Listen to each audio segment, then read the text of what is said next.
Hello दोस्तों, नमस्कार। स्वागत है एक बार फिर से आप सभी के अपने प्रिय चैनल पर। दोस्तों आपको बता दें जो अभी की सबसे बड़ी खबर आ रही है, जहां पाकिस्तान ने राहत सामग्री लेकर तुर्की जा रहे भारतीय विमान को नहीं दिया हवाई रास्ता। सबसे बड़ी खबर दोस्तों, लंबा चक्कर लगाकर अंत में तुर्की पहुंचा भारतीय दल। बताएंगे दोस्तों पाकिस्तान की इतनी बड़ी हिमाकत दोस्तों की मदद के लिए रास्ते को मना कर दिया गया है। सबसे बड़ी और अहम जानकारी आपको बताएंगे और साथ ही साथ बताएंगे जहां पर पूरा अस्पताल लेकर पहुंची भारतीय सेना तुर्की में। जी हां दोस्तों, दिखाएंगे आपको पिक्चर के माध्यम से बड़ी खबर और साथ ही साथ आपको बताएंगे जहां कश्मीर मुद्दे पर भारत ने पाकिस्तान को लगाई सबसे बड़ी लताड़। जी हां दोस्तों, बताएंगे क्या कहा भारत ने, तो हर तरह की जानकारी आपको भी बताने वाले हैं, तो आराम से बनेगा वीडियो अंत तक। और अभी खबरों में आगे बढ़ने से पहले हमेशा की तरह अपने भारतीय सेनाओं का जमकर समर्थन करते हैं और मानते हैं कि भारतीय सेना पूरे विश्व की नंबर 1 सेना है। तो इस वीडियो को भी कर दीजिए लाइक, चैनल को कर दीजिए सब्सक्राइब, बेल आइकन दबाइए, साथ ही कमेंट बॉक्स में लिख दीजिएगा जय हिंद। जी हाँ, तो चलते हैं पहली और सबसे बड़ी खबर की तरफ, जहां पर पाकिस्तान ने राहत सामग्री लेकर तुर्की जा रहे भारतीय विमान को नहीं दिया हवाई रास्ता। लंबा चक्कर लगाकर तुर्की पहुंचा भारतीय दल। बता दें भूकंप से तबाह हुए तुर्की की मदद के लिए दुनिया भर से सहायता भेजी जा रही है। भारत ने भूकंप राहत सामग्री की पहली खेप भेज दी है। राहत सामग्री की खेप में एक विशेषज्ञ राष्ट्रीय आपदा प्रतिक्रिया बल, खोज और बचाव दल शामिल है। इसमें पुरुष और महिला दोनों कर्मी, अत्यधिक कुशल डॉग स्क्वाड, चिकित्सा से जुड़ी चीजें, उन्नत ड्रिलिंग उपकरण भेजे गए हैं। लेकिन भारत से राहत सामग्री लेकर जा रहे विमान को पाकिस्तान ने अपना हवाई क्षेत्र इस्तेमाल न करने दिया, जिसके कारण भारतीय विमान को लंबी दूरी तय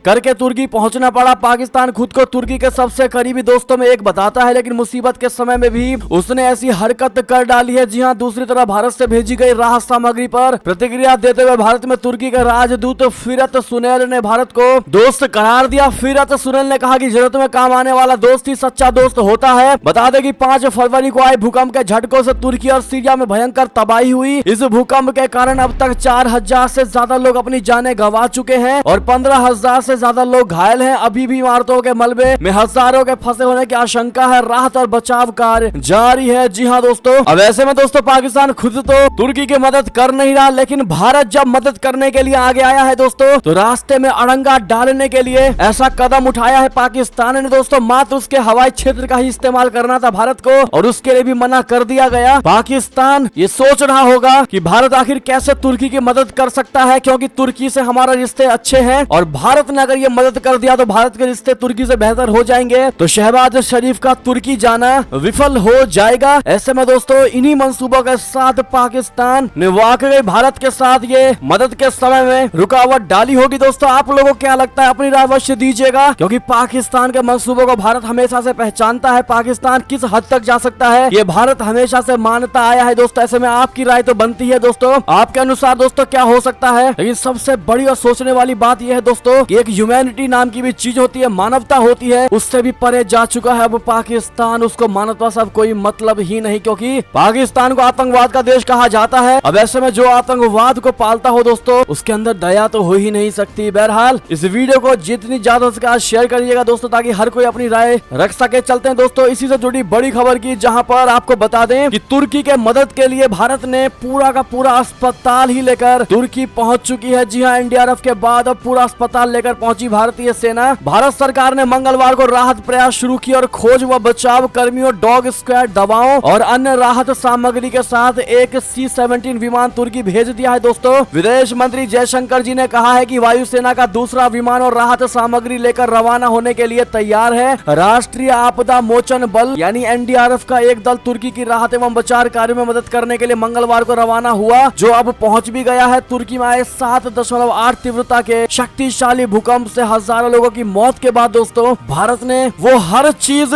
तुर्की भेजी है दोस्तों, जो एक पूरे अस्पताल में होता है, यानी कंप्लीट एक अस्पताल कह सकते हैं कि भारत ने तुर्की में इस बुरे स्थिति पर, संकट की स्थिति में भेज करके दिखाया। अगर आपको भी भारतीय होने पर गर्व है तो मेरा भारत महान कहना मत भूलेगा। चलते हैं और बड़ी खबर की तरफ, जहां कश्मीर मुद्दे पर भारत ने पाकिस्तान को लगाई लताड़, बताया नफरत फैलाने की साजिश रचने वाला देश। जी हां, पाकिस्तान इन दिनों अपने अस्तित्व की लड़ाई लड़ रहा है और गंभीर आर्थिक संकट से जूझ रहा है। इसके बावजूद पाकिस्तान कश्मीर पर अपनी हरकतों से बाज नहीं आ रहा। पाकिस्तान ने एक बार फिर संयुक्त राष्ट्र की आम सभा में कश्मीर राग अलापा, जिसके बाद भारत ने भी उसे करारा जवाब दिया। संयुक्त राष्ट्र में भारत के प्रतिनिधि ने कहा है कि पाकिस्तान के प्रतिनिधि चाहे जो भी कहे या माने, संपूर्ण केंद्र शासित प्रदेश जम्मू कश्मीर और लद्दाख भारत का अभिन्न अंग थे और रहेंगे। भारतीय प्रतिनिधि ने कहा कि हम इस प्रतिनिधि मंडल से कुछ भी नए की उम्मीद नहीं करते हैं जो भारत के धर्मनिरपेक्ष साख और मूल्यों के खिलाफ असुरक्षा और नफरत से भरा हुआ है, जो भारत का आधार है। बता दें कि बीते साल नवंबर में भी पाकिस्तान ने कश्मीर मुद्दे पर भारत को घेरने की नाकाम कोशिश की थी, लेकिन भारत के प्रतिनिधि ने पाकिस्तानी प्रोपेगेंडा को माकूल जवाब दिया था। उन्होंने कहा था कि पाकिस्तान के हताशा से भरे प्रयास और बहुपक्षीय मंचों का दुरुपयोग करने की बुरी आदत सहानुभूति हासिल करने की कोशिश है। जी हाँ दोस्तों, साथ ही साथ आपको एक और बड़ी खबर बता दें, जहां कंगाली में भी पाकिस्तानी प्रधानमंत्री शहबाज शरीफ ने अलापा कश्मीर का राग कहा। जिन्ना ने बताया था इसे हमारी दुखती रग। बता दें, बुरी तरह से आर्थिक संकट में घिरे पाकिस्तान के प्रधानमंत्री शहबाज शरीफ एक तरफ तो ये कबूल कर रहे हैं कि उनका देश इस समय दुनिया भर से भीख मांग रहा है, लेकिन दूसरी तरफ वो कश्मीर का भी जिक्र करते हैं। उनके ही देश के लोग और दुनिया के कई नेता उन्हें सलाह दे रहे हैं कि भारत के साथ इस समय दुश्मनी ठीक नहीं है, मगर इसके बाद भी शहबाज कश्मीर का जिक्र कर रहे हैं और इसकी आजादी की मांग कर रहे हैं। रविवार को कश्मीर के लिए पाकिस्तान में एकजुटता दिवस यानी कश्मीर सॉलिडेरिटी डे मनाया गया। इस मौके पर ही शहबाज ने कश्मीर पर जमकर बयानबाजी भी की। जी हाँ दोस्तों, साथ ही साथ एक और खबर की बात करते हैं, जहां रशिया अपने वादे पर है कायम, जल्द ही भारत को भेजेगा S-400 मिसाइल प्रणाली की तीसरी बड़ी खेप। जी हाँ, भारत में रूस के राजदूत डेनिस अलीपोव ने सोमवार को कहा है कि रूस जल्द ही भारत को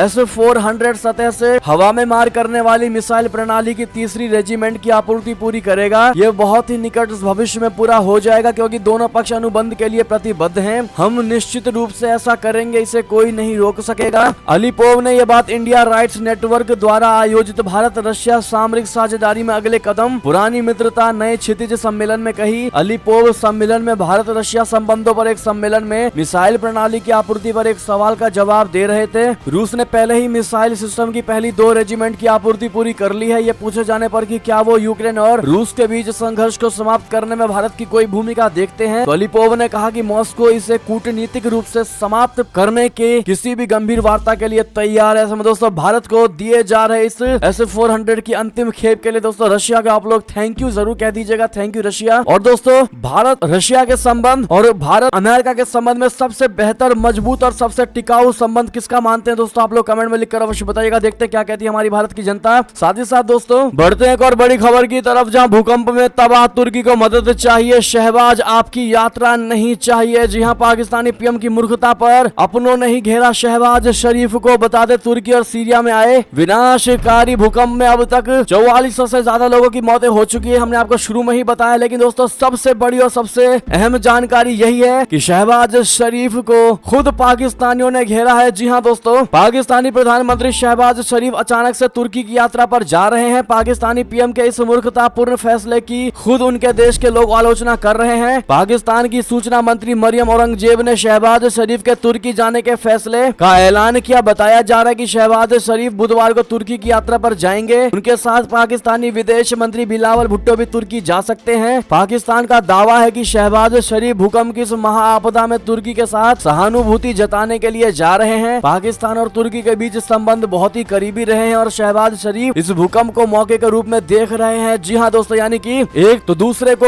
मदद ना करने दो और खुद मौके का फायदा उठा करके आपदा को अवसर में बदलने की कोशिश की जा रही है शहबाज शरीफ के द्वारा। बहरहाल दोस्तों, आपकी जो भी इस पर निजी राय हो कमेंट में लिखकर अवश्य बताइएगा। साथ ही साथ दोस्तों अंतिम खबर की बात करते हैं, जहां चीनी जासूसी गुब्बारे को मार गिराने के बाद इस अमेरिकी फैसले से तिलमिला उठा ड्रैगन। जी हाँ दोस्तों, अमेरिका ने सोमवार को चीन के जासूसी गुब्बारे का अवशेष उसे लौटाने से इनकार कर दिया। इसके साथ ही अमेरिका सेना ने गुब्बारे के अवशेषों को इकट्ठा करने की कोशिशें तेज कर दी हैं। बता दें कि ये चीनी जासूसी गुब्बारा पिछले सप्ताह कई घंटों कई दिनों तक मोन्टाना के साउथ कैरोलिना तक अमेरिका के आसमान में उड़ता दिखाई दिया और शनिवार को साउथ कैरोलिना में अटलांटिक महासागर के तट पर इसे मार गिराया गया। जी हाँ, व्हाइट हाउस ने गुब्बारे के बारे में मिली आरंभिक सूचना के आधार पर सोमवार को पूरे यकीन से कहा है कि ये एक जासूसी गुब्बारा था जिसने अंतरराष्ट्रीय नियमों एवं देशों की संप्रभुता का उल्लंघन किया है। जी हाँ दोस्तों, इसी बीच ये थी अब तक की सारी बड़ी खबरें। आपको हमारी खबर कैसी लगी? आशा करता हूँ बहुत अच्छी लगी होगी। अगर थोड़ी भी अच्छी लगी है तो इस वीडियो को भी अपने भाई बंधुओं में व्हाट्सएप, फेसबुक, ट्विटर के जरिए पूरे भारत में शेयर करना बिल्कुल मत भूलिएगा। और अभी कर दीजिए इस वीडियो को लाइक, चैनल को कर दीजिए सब्सक्राइब, बेल आइकन दबाइए, साथ ही कमेंट बॉक्स में लिख दीजिएगा जय हिंद जय भारत। तो मिलते हैं आप अगली बड़ी खबर में, तब तक के लिए अपना ख्याल रखिएगा। आप सभी का बहुत बहुत बहुत धन्यवाद। साथ देने के लिए, साथ बने रहने के लिए। जय हिंद, जय भारत।